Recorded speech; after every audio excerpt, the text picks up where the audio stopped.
আসসালামু আলাইকুম। আমার আজকের রেসিপি হলো ম্যাঙ্গো ফ্রুটি কেক।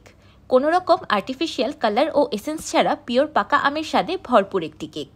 এই কেক রেসিপিটি ফলো করে যে কেউ প্রথমবারই আমের কেক পারফেক্টলি অল্প সময়ে বানিয়ে নিতে পারবে, কারণ আমি আমার সব রেসিপিতেই দেই অনেক টিপস অ্যান্ড ট্রিক্স। তাই ভিডিওটি স্কিপ না করে শেষ পর্যন্ত দেখার অনুরোধ রইল। By the way, I am chef Ishika. Welcome to iFood channel. Mango Frooti cake বানানোর জন্য আমি প্রথমে একটি মিক্সিং বলে দিয়ে দিচ্ছি 3টি ডিম। এবার ডিমে দিয়ে দিচ্ছি 125 গ্রাম চিনি। আমি এই উপকরণগুলোর কাপের মাপ ডেসক্রিপশন বক্সে প্লাস পিন কমেন্টে লিখে দিব, আপনারা অবশ্যই চেক করে নেবেন। এবার চিনি আর ডিম একটি ইলেকট্রিক বিটারের সাহায্যে খুব ভালোভাবে বিট করে নিব। আপনারা এখানে হ্যান্ড বিটারের পরিবর্তে ব্লেন্ডার জারও ব্যবহার করতে পারবেন। ব্লেন্ডার জারে চিনি আর ডিম একসাথে 2 মিনিটের মতো ব্লেন্ড করে নিলেই কিছুটা ফোম ক্রিয়েট হয়ে যাবে। ঘরেই যদি এত অল্প সময়ে ও অল্প উপকরণে এত মজাদার ও আকর্ষণীয় ম্যাঙ্গো কেক বানানো যায়, তাহলে বাহির থেকে কেক কিনে খাওয়ার কোনো প্রয়োজন নেই। চিনি আর ডিম একসাথে বিট করতে করতে যখন এমন একটা ফোমি টেক্সচার চলে আসবে, তখন দিয়ে দিব 125 ml তেল। আমি এখানে রান্নার সয়াবিন তেলটা ব্যবহার করেছি। আপনারা ইচ্ছে করলে এখানে বাটার বা অলিভ অয়েলও ব্যবহার করতে পারবেন। এবার তেলটাকেও ডিমের ফোমের সাথে 1 মিনিটের মতো বিট করে নিব।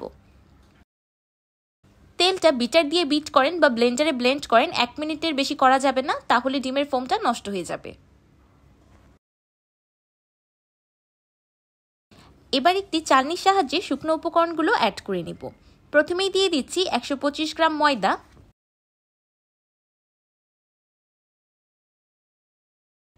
1 চা চামচ বেকিং পাউডার আর 1/4 চা চামচ লবণ। এবার এই শুকনো উপকরণগুলো চেলে নিব।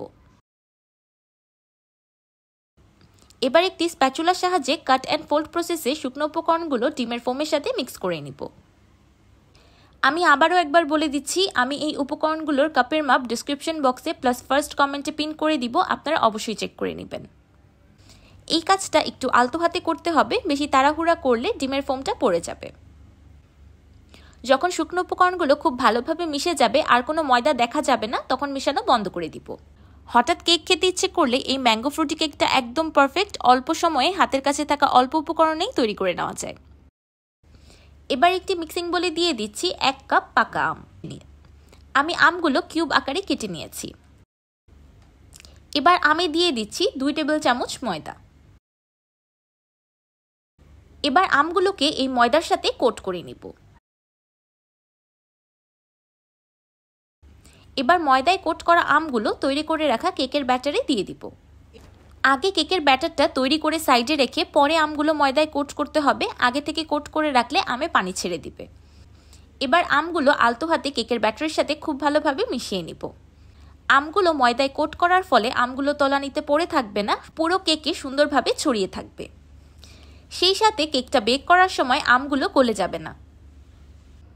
সফট কেকটা খাওয়ার সময় যখন দাঁতের নিচে ম্যাঙ্গো চাংসগুলো পড়বে, তখন খেতে অসাধারণ লাগবে।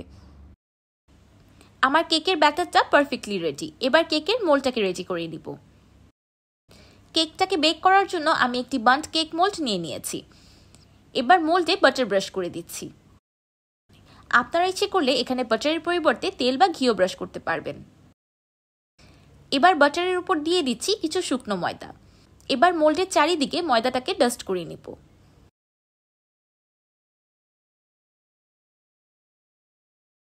ডাস্ট করা হয়ে গেলে অতিরিক্ত ময়দাটা ছেড়ে ফেলে দিব। এবার তৈরি করা কেকের ব্যাটারটা মোল্ডে দিয়ে দিচ্ছি। চেষ্টা করবেন কেকের ব্যাটারটা খুব সুন্দর করে ছড়িয়ে দেওয়ার, এতে করে আমগুলো চারিদিকে খুব সুন্দর মতো ছড়িয়ে যাবে। এবার একটি স্প্যাচুলার সাহায্যে উপরের পাশটাকে সমান করে দিচ্ছি। মোল্ডটাকে 2 বার ট্যাপ করে নিচ্ছি যাতে এয়ার বাবলসগুলো রিলিজ হয়ে যায়। এবার প্রিহিটেড ওভেনে 180 ডিগ্রি সেলসিয়াসে কেকটাকে বেক করে নিব 40 মিনিটের মতো।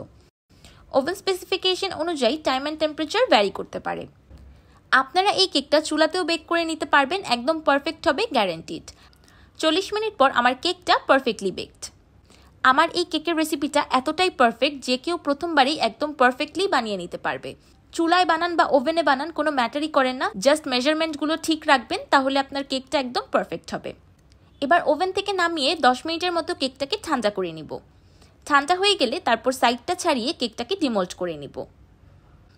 আমি একটি পাকা আম ব্লেন্ডারে ব্লেন্ড করে ম্যাঙ্গো পিউরি বানিয়ে একটি পাইপিং ব্যাগে ফিল করে নিয়েছি। এবার কেকটাকে এই ম্যাঙ্গো পিউরি দিয়ে ডেকোরেশন করে নিব।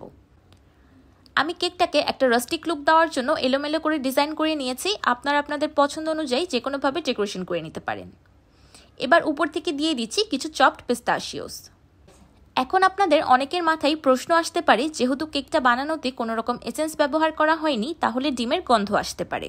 ট্রাস্ট মি, কোনো রকম ডিমের গন্ধ আসবে না, কারণ কেকটা বানানোর সময় আমি যে ম্যাঙ্গো চাংসগুলো ব্যবহার করেছি সেগুলো বেকিংয়ের সময় হিটে ফ্লেভারটাকে রিলিজ করে দিয়েছে। তখন পুরো কেকটাতে ম্যাঙ্গো ফ্লেভার খুব ভালোভাবে ইভেনলি ছড়িয়ে গিয়েছে। তাই এই কেকটা থেকে পুরো পিওর ম্যাঙ্গো ফ্লেভার আসবে, তাই আর্টিফিশিয়াল কোনো এসেন্সের প্রয়োজন নেই। তারপরও আপনারা ইচ্ছে করলে কেকটা তৈরি করার সময় ভ্যানিলা এসেন্স বা ম্যাঙ্গো এসেন্স ব্যবহার করতে পারেন। এবার আমি আপনাদেরকে কেটে দেখাচ্ছি যে কেকটা কত বেশি সফট হয়েছে।